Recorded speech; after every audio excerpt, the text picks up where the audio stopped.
ሰላም ጤና ይስጥልን አድማጭ ተመልካቾቻችን ጥቅምት 15 2018 ዓ.ም ዕለታዊ መረጃዎችና ዘገባዎችን ይዤ መጥቻለሁ። መረጃና ዘገባዎችን ወደ እናንተ እያደረስኩ አብራችሁን ቆየሁ። በለጠ ካሳ ነኝ። እናንተም እየተከታተላችሁ አብራችሁ እንድትቆዩ ነው በአክብሮት የምጋብዛችሁ። በርካቶቻችሁ ጥቆማ ዜና @gmail.com ላይ የተለያዩ አስተያየቶችን ልካችኋል። ተመልክቻችኋለሁ፣ በእጅጉ አመሰግናለሁ። ሌሎቻችሁም እንደዚሁ አስተያየትና ሐሳቦቻችሁን እያደረሳችሁ ስለሆነ እንደዚሁ እናንተም በዚሁ ተሳትፏችሁ ቀጥሉ። አሁንም ሐሳብ አስተያየት ቢኖራችሁ ጥቆማ ዜና @gmail.com እንዲሁም በቴሌግራም በዋትስአፕ በሜሴንጀር መልእክቶችን ልታደርሱ ትችላላችሁ። ብዙዎቻችሁ ይህን እያደረሳችሁ ስለሆነ በእጅጉ ነው የማመሰግነው። በዚህ ሰዓት እንግዲህ የተለያዩ መረጃዎችን ይዣለሁ። ዛሬ በብዙ አካባቢዎች የከፍተኛ የሆነ የአየር ኃይል ስምሪት ተደርጎ ነው የዋለው። በተለያዩ አካባቢዎች የሰው አልባ አየር ድብደባዎች ተፈጽሟል። ከዚህ ጋር በተያያዘ የተለያዩ ዝርዝር መረጃዎችን በአማራ ክልል ባህር ዳር ዙሪያ፣ ቋራ፣ ወደ ሰሜን ወሎ እና የተለያዩ አካባቢዎች ያሉ ዝርዝር መረጃዎችን የማደርሳችሁ ይሆናል። ከዛ ባሻገር እንደዚሁ ያሉ የግንባር ዝርዝር መረጃዎችንም እንደዚሁም በአውደ ውጊያዎች አሉ አዳዲስ መረጃዎችን የግንባር መረጃዎችን በእነዚህ አጭር ደቂቃዎች ትከታተላላችሁ። እናንተ የሚጠበቅባችሁ ለሼር፣ ላይክ፣ ሰብስክራይብ ማድረግ ነው። ምናልባት ሰብስክራይብ ሳታደርጉ የምትመለከቱ ካላችሁ ከእናንተ ምንም አይነት ወጪ አይጠይቅም። ሰብስክራይብ ብታደርጉ የቻናሉ ቤተሰብ ትሆናላችሁ። በቻናሉ አዳዲስ የሚለቀቁ መረጃዎች ይደርሷችኋል። ዛሬ እንግዲህ በዚህ ጥሪ መሰረት በርከት ያሉ ሰዎች በጠዋቱ መርሃ ግብር ሰብስክራይብ አድርገዋል። ሰብስክራይብ ካደረጋችሁ ሁልጊዜም በቻናሉ የሚለቀቁ መረጃዎች ይደርሷችኋል። በእርግጠኝነት በአማራ ክልል በግንባር አካባቢ የተደረጉ ያሉ ውጊያዎችን በተመለከተ ዝርዝር ሪፖርቶችን የምታገኙበት ቻናል ነው። በዚህም ብዙዎቻችሁ ለዓመታት የዘለቀ ደንበኝነታችሁና በአካባቢ ያለውን የውሎ መረጃዎች ከአድማጭ ተመልካቾች ባሻገር የሴኩሪቲ እንዲሁም ደግሞ የሰብአዊ አገልግሎት ስራን የሚያከናውኑም ጭምር ከነዚህ የውሎ ሪፖርቶች መረጃዎችን በመውሰድ የዕለታዊ እቅዶቻቸውን አጠቃላይ መረጃዎችን መሰረት እያደረጉ ሪፖርት እንደሚያዘጋጁም ይገልጻሉ። ተጨማሪ ማብራሪያዎችንም የሚጠይቁ አሉ። እንግዲህ በኢትዮጵያ ውስጥ ያለውን አጠቃላይ ጦርነት በተመለከተ መረጃዎችን በተለይ በአማራ ክልል አካባቢው ያሉትን ለማግኘት ሁነኛ የመረጃ ምንጭ አድርገው ይከታተላሉ። እናንተም በዚሁ መንገድ የቻናሉ ቤተሰብ እንድትሆኑ ነው ጥሪ የማቀርበው። እንግዲህ ዛሬ በርከት ያሉ የድሮን ጥቃቶች ተፈጽሟል። ከዚህ ጋር በተያያዘም እንደዚሁ በፋኖም ጥሪ ተላልፏል። ሌሎች አካባቢዎችም የግንባር ዝርዝር መረጃዎች አሉ። የብልጽግና ባለስልጣናት ከተማውን ለቀው ወጥተዋል የሚለውን ጨምሮ በዚህ ሰዓት የምትከታተሏቸው ይሆናሉ። አብራችሁን ቆዩ። ወደ መረጃዎቹ ሲሄድ እንግዲህ ዛሬ 118ኛው የሰራዊት ቀን እየተከበረ ነው የሚገኘው። ሰራዊቱ በአፄ ምኒልክ እንግዲህ በዘመናዊ መልክ ከተዋቀረ ወዲህ ለ118ኛ ዓመቱ ደርሷል በሚል በዓሉ እየተከበረ ነው የሚገኘው። ጉዳዩ የበዓሉ መከበር ሳይሆን በበዓሉ መከበር ላይ የተገኙት ፊልድ ማርሻል ብርሃኑ ጁላ በአደባባይ ዛሬ እያስተላለፉት የቀጥታ መልእክት ነው።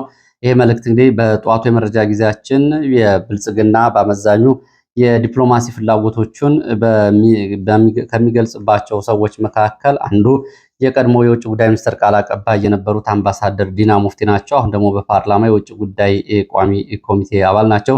እሳቸው በተለያዩ ጊዜ የብልጽግና የዲፕሎማሲ ፍላጎቶችን፣ ቀጠናዊ ፍላጎቶችን በተመለከተ ማብራሪያ እንዲሰጡ ይደረጋል። ይሄ የብልጽግና የዲፕሎማሲ አቋምና የዲፕሎማሲ ፍላጎት ተደርጎ ይወሰዳል።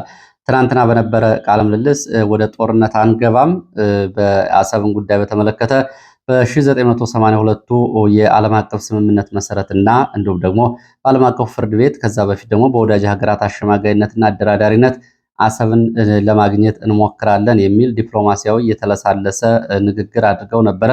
እንግዲህ ይህ ንግግር ሰዓታት እንኳ ሳይቆይ በጦር ኃይሎች ኢታማጆር ሹሙ ሙሉ በሙሉ በወታደራዊ አቋም በሚል አገላለጽ መልእክት ተላልፎበታል። ምንድነው እንግዲህ ዛሬ እየተባለው የባህር በር ባለቤትነታችን ለማረጋገጥ የሚያስችል ወታደራዊ ቁመና ላይ እንገኛለን ሲሉ ፊልድ ማርሻል ብርሃኑ ጁላ በዚህ ጉዳይ ላይ ተናግረዋል። እንግዲህ ትላንትና አምባሳደር ዲና ሙፍቲ ከተናገሩት ጋር የተለያየ ነው። እንግዲህ በዚህ በአቋም ደረጃ ሲታይ የማትደፈር ሀገር፣ የማይበገር ሰራዊት ገንብተናል ነው የሚሉት። እንግዲህ በዚህ ጉዳይ ላይ ሰዓታትም ቀናትም የማይበቁት በርካታ ጉዳይ ማቅረብ ይቻላል። ለማንኛውም እንደ ፕሮፓጋንዳ እነሱ ይህንን ተናግረዋል። የጠላቶቻችን ሴራ በበሳል አመራር ብለዋል። እንግዲህ ፊልድ ማርሻል ብርሃኑ ጁላ አብይ አህመድን ነው በሳል አመራር ሲል የገለጸው። በሰራዊታችን ጀግንነት፣ በህዝባችን ድጋፍ እየበጠስ ነው እንገኛለን ብሏል። እንግዲህ የጠላቶቻችን ሴራ በዚህ መንገድ እየከሸፈ ነው። ኢትዮጵያን ለማፍረስ የሞከሩ ሁሉ ፈርሰው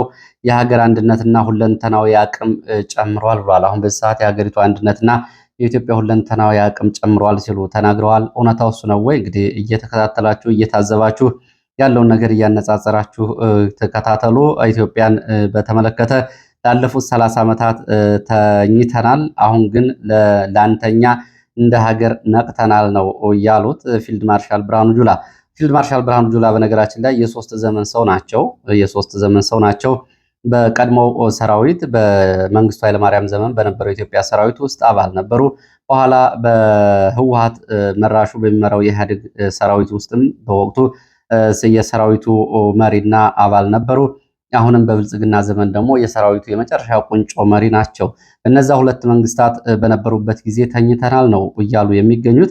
ያኔ ተኝተው ከሆነ ለምንድን ነው አብረው እየተኙት የሚለው ጉዳይ እንዳለ ነው።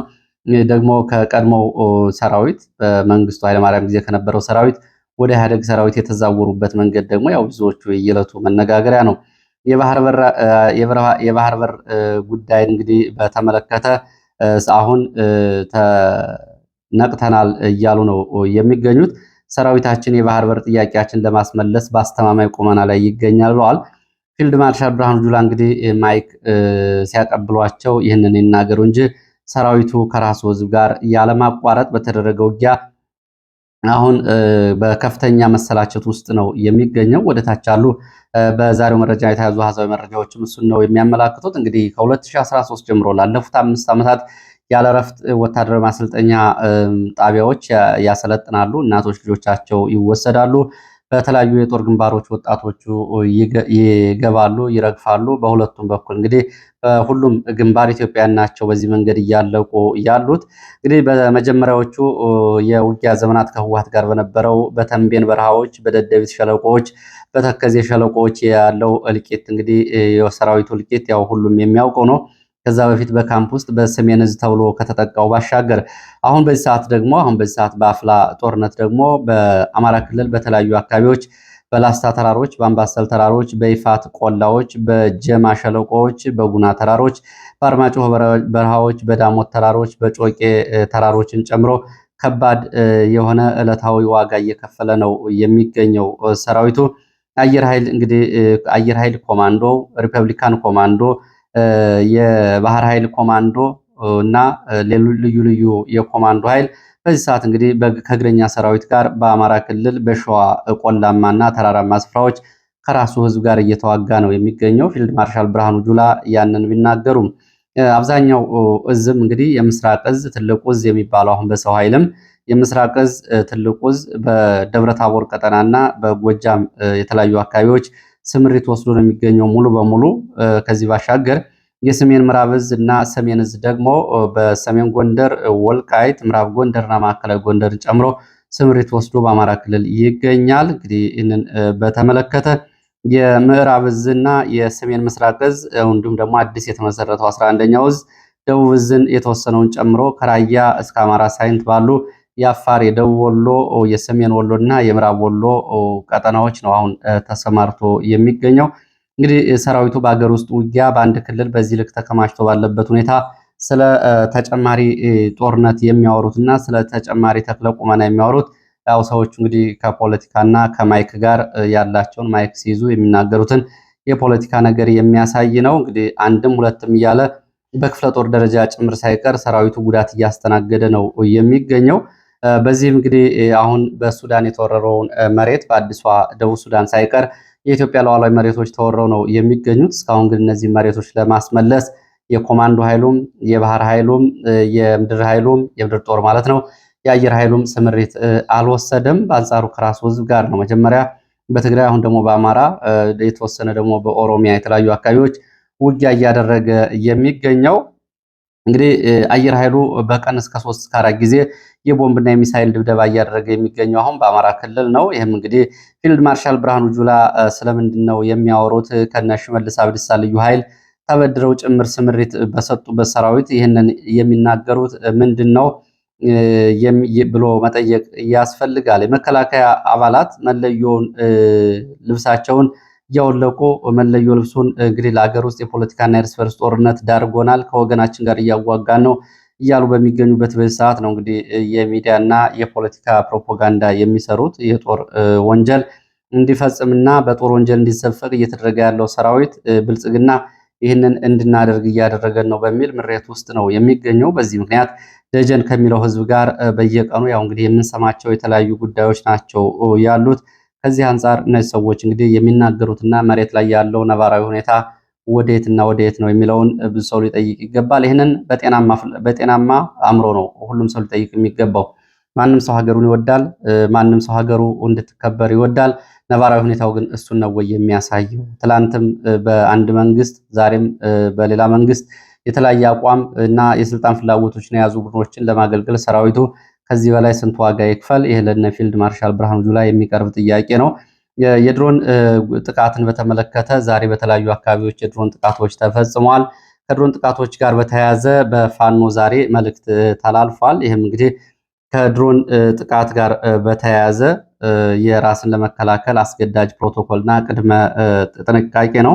መልእክቱ እንግዲህ ለፋኖ ሰራዊትም በተለይ ለሲቪሊያን በዋናነት የሚያገለግል የፕሮቶኮልና ቅድመ ጥንቃቄ ነው። ይህን እንግዲህ እንዳለ ማቅረብ ያስፈልጋል። ምክንያቱም ድሮንና አየር ኃይሉ ስምሪቱ አሁን ሰሞኑን ጨምሯል። ዛሬ እንኳ በሶስት የተለያዩ ቦታዎች በተመሳሳይ ሰዓትና በተቀራራቢ ሰዓት የድሮን ጥቃቶች ተፈጽመዋል። ከዚህ አንጻር የፋኖን በተመለከተ ያለው መመሪያ በፋኖ የሰራዊት አደረጃጀት የሚተላለፉ እንዳለ ሆኖ ወደ ሚዲያ እነሱ ያሰራጩ ስለሆነ ግን ይሄኛው በዚህ መንገድ ይቀርባል።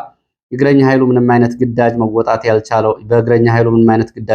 ያልቻለው የአብይ አህመድ አገዛዝ የጭካኔ በትሩን ከፍተኛ በሆነ በድሮን ጥቃት ጀምረዋል። የድሮን አሰሳና ጥቃት ተጠናክሮ መቀጠሉ ጋር በተያያዘ በርካታ ንጹሐን እና የሰራዊታችን ለኢላማ ተጋላጭ እንዳይሆኑ ከዚህ ቅድመ ጥንቃቄዎች ቀድመው ሊወሰዱ ስለሚገባ በአስገዳጅ ሁኔታ ይተግበሩ ተብሏል። ፋኖ ሰራዊታችን በብዛት ሆኖ ክፍት መኪኖች ላይ ማለትም እንደ ሲኖትራክ፣ ኦራል፣ አይሱዙ ወዘተ ተጭኖ መንቀሳቀስ የለበትም። አስገዳጅ በሆኑ የቡድን እንቅስቃሴዎች ወቅት የተቆራረጠና ዚግዛግ አይነት ቅርጽ ያለው የጉዞ መስመር የማድረግ የድሮን ኢላማን ማነፍነፍና መፈለግ እንዲሁም የመመልከት አቅጣጫን ያስተውል። የድሮን ድምፅ ከተሰማ ወይም ደግሞ ምልክት ከታየ ራስን ጥላ ወዳለው በርከት ያለ ዛፍ ወይም ዋሻ መጠለል ያስፈልጋል። ጥላ ከተጠለለ ካሜራው በደንብ ለመመልከትና ኢላማ ለመለየት ይቸገራል። ለመጠለል የገባንበት ዛፍ ጫካ ካለ ውስጥ ለውስጥ እርቀትን መጓዝ አለብን። የተማረኩ ተሽከርካሪዎችን ቅጠል፣ ሐረግ ወይም ደግሞ ጨርቅ መሸፈን በቅኝት ወቅት ኢላማ እንዳይሆኑ ያደርጋል። የቤትና የመኪና የሚያንጸባርቁ መስተዋቶችን ጭቃ በመቀባት ጨረር የሚያልፍባቸው ነገሮች ሁሉ ማደብዘዝ ያስፈልጋል። ሞባይል ስልክ ጋር በተያያዘም እንደዚሁ ሞባይል የሚጠቀሙ የተፈቀደላቸው የፋኖ አባላትና አመራሮች ሎኬሽን ዝግ በማድረግ ግዴታ አለባቸው። የያዙት ስልክ ስማርት ከሆነ ድሮን እንቅስቃሴ ወቅት በመጀመሪያ ሴቲንግ ውስጥ በመግባት የበረራ ምልክቱን በመጫን ኤርፕሌን ሞድ ካደረጉ በኋላ ድሮኑ እንቅስቃሴ ዝም እስኪል ድረስ የስልክዎን ባትሪ በማጥፋት ስልኩን ራቅ አድርጎ ማስቀመጥ ይገባል። በየትኛውም አባል በስልኩ ላይ ቴሌግራም፣ ቴሌብር የተባሉ የመተግበሪያ አፕሊኬሽኖች መኖራቸውን ማረጋገጥ አለበት። አንድ የፋኖ ሰራዊት አሃድ በትዕዛዝ ከሆነ ቦታ ሲንቀሳቀስ እስከሚደርስበት ቦታ ድረስ የሞባይል ስልክ ዝግ አድርጎ መንቀሳቀስ አለበት። በጉዞ ወቅት ለሚኖር የመረጃ ትስስር አጭር ሞገድ ሬዲዮዎችን ይጠቀሙ። የጉዞ እንቅስቃሴና የስብሰባ ቦታ ተለዋጭና እጅግ ሚስጥራዊ መሆን አለባቸው። የስብሰባ ቦታ አስቀድሞ የታወቀ ከሆነ እቅድ እንዲቀይሩ እናሳስባለን። የስብሰባና የስልጠና ቦታዎችን በግልጽ ሜዳ ላይ አለማድረግ ግድ ሲሆን ከጠዋቱ 5 ሰዓት እስከ 9 ሰዓት የጠላት ኃይል ከሳተላይት ላይ ምስል ለመውሰድ ምቹ የሚሆንበት ጊዜ ስለሆነ የኃይል ስብስብና ክምችቶች ሙሉ በሙሉ በእነዚህ ሰዓት ውስጥ ያስወግዱ ይላል የተላለፈው ፕሮቶኮል መመሪያ። ድሮን የፀሐይ ጨረር አቅጣጫ ባለበት መነጽሩ በትክክል መመልከት ስለማይችል የፋኖ ሰራዊታችን ቦታ ለመያዝ ሲንቀሳቀስ የፀሐይ ጨረር መስመሩን ከፊት ለፊት ያድርጉ። የቅኝት ድሮን በየአካባቢው ከታየ ፈጥኖ ቦታ መቀየር፣ መሳሪያ ይዞ በቡድን አለመንቀሳቀስ፣ በመንስ ቤት ውስጥ ለምግብና ወይም በአዳራሽ ውስጥ ለስብሰባ አለመገኘት ይህንን ይተግብሩ ይላል። ብዛት ያለው የፋኖ ኃይል እንቅስቃሴ ማድረግ ከተፈለገ ከቀን ይልቅ በሌሊት መንቀሳቀስ ተግባራዊ መሆን አለበት። የጠላት አብዛኞቹ ድሮኖች በሌሊት የማይሰሩ ሲሆኑ እጅግ በጣም ጥቂቶቹ በሌሊት የሚሰሩ ደግሞ በጣም የመሳሪያና የሰራዊት ክምችት አለ ተብሎ የተጨባጭ መረጃና አቅጣጫ ካገኙ ብቻ ለተጠና ኢላማ ይጠቀሙበታል። በመሆኑም የወገን ኃይል በክምችት ውስጥ ሆኖ የትኛውም ካምፕ ውስጥ እንዳያድር ከዚህ ማስጠንቀቂያ ጀምሮ ሁሉም የፋኖ ሰራዊት በምሽግ ውስጥ ሌሊቱንም ሆነ ቀኑን ራሱን በቻለ የተጠናከረ ድሮን ዋርድያ ጥበቃ እንዲያሳልፍ እናሳስባለን። ከጥንቃቄ ጉድለት የሚያጋጥሙ ጉድለቶችን እንቀንስ ይላል። እንግዲህ የአማራ ፋኖ ቴዎድሮስ ዕዝ ወታደራዊ መምሪያ ያሰራጨው የድሮን ምክረ ሀሳብ ነው። ከዚህ በፊት እንግዲህ በድሮን ውስጥ የሚሰሩ የተለያዩ ባለሙያዎች ወታደራዊ ምክሮችን ሲሰጡ ነበር። ግን አሁንም ይሄ መቀነስ አልተቻለም። በሲቪሊያን ላይ የሚደርሰው ጉዳትም በፋኖ አባላት ላይ የሚደርሰው ጉዳትም በቀላሉ የሚታይ አይደለም። ዛሬ በተፈጸሙ የድሮን ጥቃቶች ሁለቱ የድሮን ጥቃቶች መንግስት የራሱ የሰራዊት አባላትና የሰራዊት ቤተሰቦች ላይ ጉዳት ያደረሰ ሲሆን ሁለቱ ደግሞ በሲቪሊያን እና በፋኖ አባላቶች ላይ ጉዳት አድርሰዋል። አንደኛው የድሮን ጥቃት በምዕራብ ጎንደር ቋራ ወረዳ የተፈጸመ ነው። በዚህ እንግዲህ በቋራ ወረዳ የተፈጸመው የድሮን ጥቃት ዛሬ ጠዋት በጥቅምት 15 ረፋድ 4 ሰዓት ላይ ነው በቋራ ወረዳ ሳሊያህ ተብሎ በሚጠራ ቦታ የተፈጸመው። በዚህም እንግዲህ ጥቃት አንድ የጋሪ አሽከርካሪን ጨምሮ አንድ ህፃን እንዲሁም ደግሞ 4 ሰዎች ስለመሞታቸውና ሌሎች 8 ደግሞ ከባድና ቀላል ቁስለኛ ስለመሆናቸው ነው የተገለጸው። የጋሪ አሽከርካሪው የጋሪ እንግዲህ በአካባቢው በጉልበት ስራ የተሰማራ አሁን ሆስፒታል ውስጥ ነው። ከባድ ጉዳት ነው ያጋጠመው። እስካሁን ድረስ አልነቃም ነው እየተባለው። የተገደሉ ሰዎች ስም ዝርዝር እየተጣራ ይገኛል። እንግዲህ ቋራ ውስጥ ነው ይሄ ጥቃት ተፈጸመው።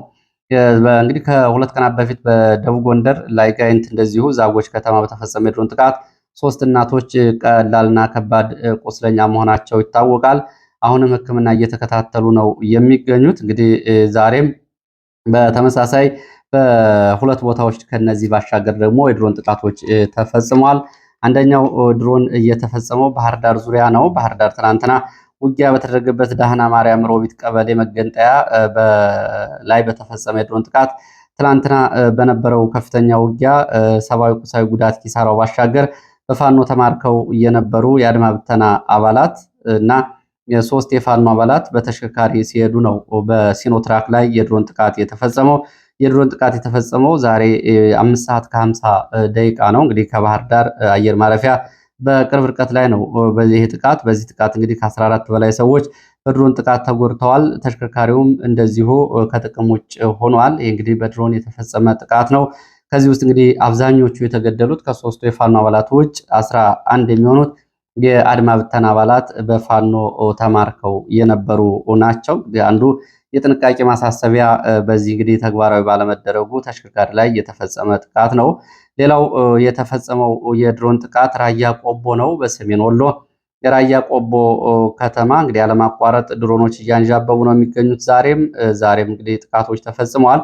በተፈጸመው የድሮን ጥቃት የሚሊሻ ቤተሰቦች ናቸው እዚህ አካባቢ ደግሞ ያለቁት። የአንድ ሚሊሻ ሴት 2 ልጆቹና ባለቤቱ በድሮን ጥቃት ተገድለዋል። ይሄ የሚሊሻ አባሉ በራያ ቆቦ ወረዳ ድንጋይ ቀበሌ ላይ ነው ጥቃቱ የተፈጸመው።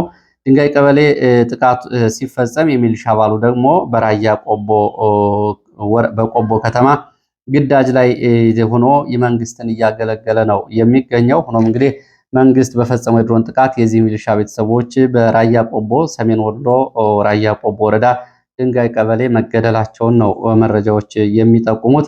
እንግዲህ ዛሬ የተፈጸሙት 2 የድሮን ጥቃቶች በሲኖትራክ ላይ በአድማ ብተና አባላት ላይ ተማርከው ነበሩ። እንዲሁም ደግሞ በዚህ የተፈጸመው ደግሞ በሚሊሻ ቤተሰቦች ላይ መሆኑን ነው መረጃዎቹ የሚያሳዩት። እንግዲህ ከዚህ ባሻገር አሁንም ከፍተኛ የሆነ ድሮን ቅኝቶች አሉ። በጉና ቀጠና ሰሜን ወሎ በላስታ እስከ ቆቦ ድረስ እንዲሁም ደግሞ በደጋዳሞት ቋሪት እስከ ማቻከል ድረስ በተለያዩ በማዕከላዊ ጎንደር ቋራን ጨምሮ መተማ እንዲሁም ደግሞ ደንቢ አካባቢዎች ዛሬ የድሮን ቅኝቶች ሲደረጉ ነው የዋሉት። እንግዲህ በተለያዩ ሰዓታት የድሮን ቅኝቶች እየተደረጉ ነው የሚገኙት። አሁንም እንግዲህ የድሮን ጥቃት እንደሚቀጥል የሚያሳይ ነው። ባለፈው የተለያዩ መረጃዎች ሲወጡ ነበር። አሁንም ወደ መረጃዎቹ ቀጥላለሁ። ፋኖ ፈቃደኛ ምርኮኞችን በፍላጎታቸው ተሰማርተው እንዲዋጉ የክፍለ ጦር የብርጌድና የሻለቃ ድልድል ማድረጉን አስታውቋል። በወሎ ቀጠና በዘመቻ ደማሊ ባለፈው መስከረም አጋማሽ እስከ ጥቅምት መጀመሪያ በነበረው ዘመቻ በፋኖ ከተማረኩት ውስጥ ምርኮኛዎች ለሚፈልጉት ቀጠና እንግዲህ ውጊያ በፍላጎታቸው ምደባ ተሰርቶላቸዋል ነው የተባለው። የስምሪት ትዕዛዝ ተሰጥቷል። የሚኒልክ ዕዝ ላስታ ሳምነው ኮር የፋኖ ሰራዊት አመራሮች ናቸው ይህንን ምደባ እያደረጉት ለፖሊስ ለሚሊሻ አባላት። እንግዲህ በተመሳሳይ ከ2 ቀናት በፊትም በዚሁ ቀጠና የልጅ ኢያሱ ኮር አባላት የፋኖ መሪዎች በቅርቡ ውርጌሳ ዙሪያ የተማረኩ የመንግስት ወታደሮችን ጎብኝተዋል። ባለፈው ጥቅምት መጀመሪያም እንደዚሁ በዚህ ቀጠና ከፋኖ ጋር በነበረው ውጊያ ተማርከው የነበሩ ወታደሮች ለቀይ መስቀል ተላልፈው ተሰጥተዋል። ከዚህ ጋር በተያያዘ እንግዲህ በዚህ ቀጠና ከምርኮኞች ጋር ያለው ሁኔታ የፋኖ ትግል ማደጉንና ኃላፊነት ደረጃ ላይ መድረሱን የሚያሳይ ነው። ምርኮኞችን በተመለከተ በምን ምርኮኞች ይታመናሉ፣ በምን ሁኔታ ምደባ ተሰጣቸው የሚሉ ጥያቄዎች ተነስተው ነበረ ከፋኖ አባላቱ። ሆኖም ምርኮኛ በአግባቡ ከተያዘ ፊልድ ማርሻልነት ሊወጣው ይችላል የሚል ምላሽ ሰጥተናቸዋል ለአባላቶቹ ሲል አንድ የፋኖ መሪ በዚሁም እንግዲህ የሸንቆጥ የሚያደርግ መልእክቱንም ጭምር ሰጥቷል። ብዙዎቹ እንግዲህ በምርኮ በዓለም አቀፍ ደረጃ ብዙ ወታደሮች በተሰለፉበት ግንባር ትልቅ ደረጃ ላይ ደርሰዋል።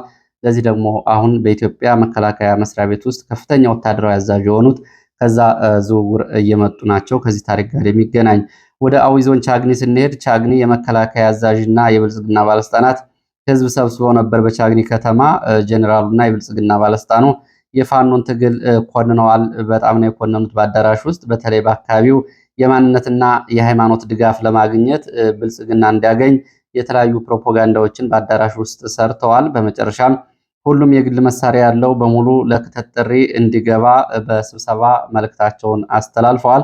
እንግዲህ ቻግኒ ሰሞኑን በተለያዩ አካባቢዎች አዲስ ቅዳም፣ ቴሌሊና እንዲሁም ደግሞ ወደ መተከል አካባቢ በሚሊሻና በፖሊስ አባላት ላይ በደረሱ ጉዳቶች በውጊያ ማለት ነው በርከት ያሉ የሚሊሻና የአድማ ብተና አስከሬኖች ወደ ቻግኒ መምጣታቸውን ተከትሎ በከተማው ውስጥ ከፍተኛ የሆነ አለመረጋጋት ነው ያለው። ብዙዎች ሚሊሻና የፖሊስ ቤተሰቦች በዚህ አልተረጋጉም። እነሱን ለማረጋጋት ነው ዛሬ እንግዲህ በዋናነት ስብሰባውን በዚህ ከተማ የተደረገው ብለዋል። ወደ አለማጣ ከተማ ስንሄድ አለማጣ ከተማ የህወሓት ታጣቂዎች በንግድ ስራ ላይ የነበሩ ነጋዴዎችን በኃይልና በመሳሪያ በማስፈራራት ከ1,000 ብር እስከ 100,000 ብር ቀረጥ በየሱቁ እየሰበሰቡ ነው እየዋሉት። ፈቃደኛ ያልሆኑትን አስረው ወስደዋል ተብሏል። ሌላው እንግዲህ የህወሓት ታጣቂዎች በአለማጣ ከተማ በትልቁ የገበያ ቦታ የአካባቢው ተወላጆችን የንግድ ቦታ እየነጠቁ ከትግራይ ለመጡ የታጣቂ ቤተሰቦች እየሰጡ ነው ብለዋል። የአለማጣ ነጋዴዎች ወዴት እንሄድ የሚል ምሬት እያሰሙ ነው። ከትግራይ ለመጡ ሰዎች የገበያ ቦታችን ተሰጠብን፣ እኛን እየነቀሉ የራሳቸውን ለመትከል ነው ይህን የሚያደርጉት። ይሄ ለዘመናት የታገል ነውና በእኛ ሀብት ላይ የነሱን የፖለቲካ ሰዎች እያመጡ የሚሰጡት ስምሪት እንቃወማለን። ዛሬ ኮማንድ ፖስቱ ብልጽግና ሁለቱ አንድ ላይ ሆነው ይህንን አስጠቁን፣ ለዘመናት የታገልንበትን ጥያቄ ነው የሚሉት። በዚህ ምክንያት በርካታ የራያ ነጋዴ ወጣቶች ራያ አለማጣ ከተማና አካባቢውን እየለቀቁ ወደ ሳውዲ አረቢያና የመን እንሰደዳለን በሚል የባህር ሲሳይ እየሆኑ ነው። ሰሞኑን እንኳ ሱቆቻቸው የተነጠቁ 12 ሰዎች ወደ ሳውዲ አረቢያ ለመሄድ ለህገወጥ ደላሎች ገንዘብ እየከፈሉ መሆኑን የመረጃ ምንጮቹ ገልጸዋል። ቀጥላለሁ ወደ መረጃዎቹ። በመረጃዎች ሲሄድ እንግዲህ ባሳለፍናቸው 5 ቀናት ወታደራዊ አዛዦችን ጨምሮ 4 ስናይፐር፣ 28 ክላሽንኮፍ፣ ከ7000 በላይ የክላሽ እና ከ600 በላይ የስናይፐር ተተኳሾችን 60 የእጅ ቦምብና 60 የእጅ ቦምቦችን እየያዙ ከ32 በላይ ወታደሮች ወደ ምኒልክ ዕዝ ኮር 1 ስለመቀላቀላቸው ነው መረጃዎች የሚያሳዩት። ከነዚሁ 7ቱ መስመራዊ መኮንኖች ናቸው። 4 የሻምበል መሪዎች፣ 3 የመቶ አለቃ መሪዎች እነዚህን ጨምሮ እንግዲህ ከ32 በላይ ወታደሮች ወደ ፋኖ ተቀላቅለዋል። እዙ እንደገለጸው እነዚህ ያለ ውጊያ የተቀላቀሉ ናቸው። ቀጣይም ተጠባቂዎች ይኖራሉ ሲል ይህንን ገልጿል። ሌላ እንደዚሁ በዚሁ ሰሜን ወሎ ላሊበላ ዙሪያ እንዳሳዛኝ መረጃ አለ። እንግዲህ በቅዱስ ላሊበላ ከተማ አቅራቢያ ቅዱስነ አኩተላ ቀበሌ ወንድ ህፃናቶች ተደፍረዋል ነው የተባለው። ወንድ ህፃናቶቹ ግብረ ሰዶም ተፈጽሞባቸዋል ተብሏል። ግብረ ሰዶም የተፈጸመው ደግሞ በአንድ መለዮ በለበሰ ወታደር እንደሆነ ተገልጿል።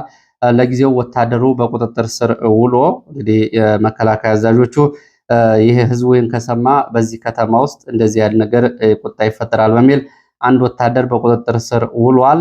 ከግብረ ሰዶም ከተፈጸመባቸው ታዳጊዎች 2ቱ ወደ ቅዱስ ላሊበላ ሆስፒታል ተወስደዋል። ይህ መረጃ ደርሷል። ይህንን በተመለከተ እንግዲህ ተጨማሪ መረጃዎችን ለማጣራት እየሞከርኩ ነው። የሆስፒታልና የቤተሰቦች ማስረጃዎችን መሰረት በማድረግ እንዳስፈላጊነቱ በስም ጭምር ዝርዝር መረጃውን ለማቅረብ ሞክራለሁ። በወታደሩ በኩልም ያለውን የሚፈጸመውን ጉዳይ በተመለከተ እንደዚሁ መረጃዎችን ለማጠናቀር ሞክራለሁ። ወደ መተማ እንሄዳለን። መተማ ስንሄድ በመተማ ወረዳ ሽመለ ጋራ ከተማ የብልጽግና ባለስልጣናት ወታደራዊ አዛዦች የጠሩት ስብሰባ ፋኖ ድንገተኛ ጥቃት በመክፈቱ ተበትኗል የሚል መረጃ ነው የወጣው። ይህንን ተከትሎ ለግማሽ ሰዓት የቆየ ተኩስ ነበረ። የደረሰው ዝርዝር ጉዳት ግን አልታወቀም። ሰሞኑን በእነዚህ አካባቢዎች እንደዚሁ ውጊያዎች ሲደረጉ ነው የሰነበቱት። አዲስ ቅዳም፣ መርጦ ለማርያም፣ ቢቸና ከተማን ጨምሮ ወደ 17 የሚደርሱ የሚሊሻ አባላት ከግዳጅ ቀጠናቸው መውጣት ወደ ፋኖ ስለመቀላቀላቸውም የወጡ መረጃዎች ያሳያሉ። የተወሰኑት ደግሞ ወደ ቤታቸው ገብተዋል። እንግዲህ ይህንን ባለፉት 5 ቀናት የሆነ ነው። ከዚህ ጋር በተያያዘ ወደ ቤታቸው ሄደዋል የተባሉ ፋኖዎች የሚሊሻዎችን ለመፈለግ በሚል የመንግስት የጸጥታ ኃይል በመሰማራት ቤተሰቦቻቸውን የሚሊሻ ባለቤቶችን በመያዝ እነሱ ካልመጡና ወደ ግዳጅ ካልተመለሱ እናንተን እርምጃ እንወስዳለን በሚል እያስፈራሩ ነው የሚገኙት። ሌላው መረጃችን ወደ ሸዋ የሚወስደን ነው። ወደ ሸዋ ስንሄድ ከተማውን ለቀው ወጥተዋል የብልጽግና ባለስልጣናት የሚል መረጃ ነው። የባለስልጣናቱ ከተማውን ለቀው ወጥተዋል፣ የተወሰኑት ደግሞ ወደ ወታደራዊ ካምፕ ገብተዋል ነው የተባለው። የሸዋሮቢት ከተማ አስተዳደር እና የቀወት ወረዳ የብልጽግና ባለስልጣናት የተወሰኑት ወደ ደብረ ብርሃን ከተማ፣ ሌሎቹ ደግሞ ወደ ወታደራዊ ካምፕ ገብተዋል ሲሉ የመረጃ ምንጮች ገልጸዋል። ትላንትና የከተማው የጸጥታ መሪ መገደሉን ተከትሎ ህይወታችን ደህንነት ዋስትና ያስፈልገናል፣ ምንም ደህንነት ዋስትና የለንም በሚል ስጋት ነው ከተማውን ለቀው ወደ ደብረ ብርሃን የወጡት። የተወሰኑት ደግሞ በዚሁ በደብረ ብርሃን በሸዋሮቢት በሚገኙ ወታደራዊ ካምፖች እንደዚሁ ገብተዋል። ከመከላከያ ጋር ሆነው ጊዜውን ለማሳለፍ በመከላከያ ካምፕ ውስጥ ይገኛሉ ነው የተባለው። የብልጽግና የባለስልጣናት ለሰዓት ያስኳቸው መረጃዎች እነዚህ ናቸው። ስለተከታተላችሁ በእጅጉ አመሰግናለሁ። በሌላ ተመሳሳይ መርሃ ግብር እስከምንገናኝ ድረስ